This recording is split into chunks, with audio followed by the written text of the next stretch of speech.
I'm Russ Tripp, and I head up the men's ministry here at Grayson United Methodist. I spent the first 41 years of my life as the typical church-going Christian. I did all the right things, Sunday school, confirmation, vacation Bible school, young life. Up to that point, I believed that God had used special people like Abraham and Moses and David, unique people like Mary and Peter and Paul and all the apostles, but I was not one of those super believers. God used to work that way back in the Bible times, but that was 2,000 years ago, and things are different today. I believed I was designed to suffer a boring, dutiful, and obedient, but otherwise pointless existence until that glorious day when my earthly body died and my soul finally would be happy up in heaven. I was stuck with the meaningless described by Solomon in Ecclesiastes. I believe that if I tried hard enough by doing all the right things, eventually my heart would follow. If my heart wasn't right with God, well, I'd just keep trying harder until I finally got it right, and harder and harder. But up to that point, I was wrong. In the words of Lieutenant Dan in the movie Forrest Gump, during that hurricane scene, God showed up. And God showed up in my life. God showed up in the form of modern Christian writers and the music of bands like Coldplay and U2. He showed up in the form of a sermon series to the men of our church called The Passionate Warrior.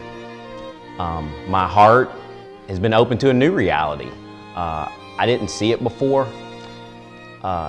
It's in the words of the classic hymn, Amazing Grace. I once was lost, but now am found, was blind, but now I see.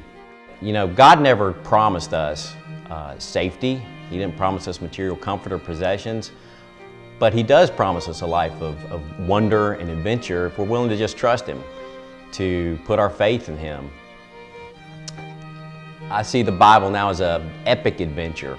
The tale of a hero, God the hero, whose mission it is to rescue His beloved, us, from the clutches of the villain, Satan.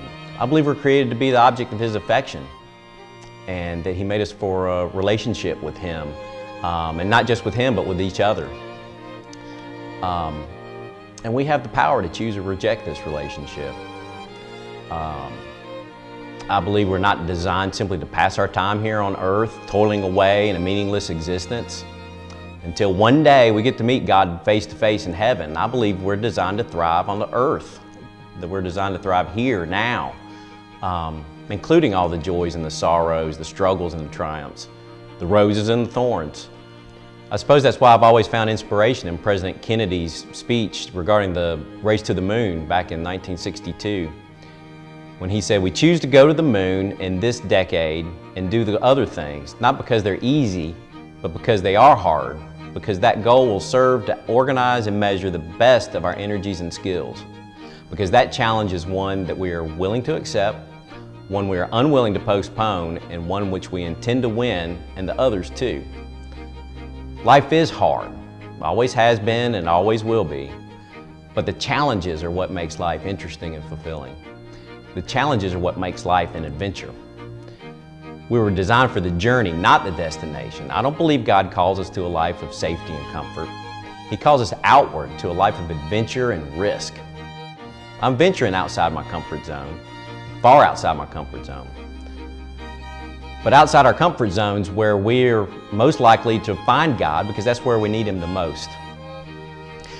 Don't get me wrong, I'm still learning, I'm still screwing up a lot.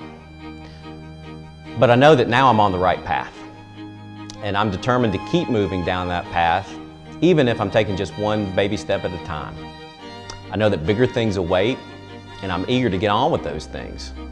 Eager to share them with my wife, and my family, and my friends, and even the strangers I'll meet along the way.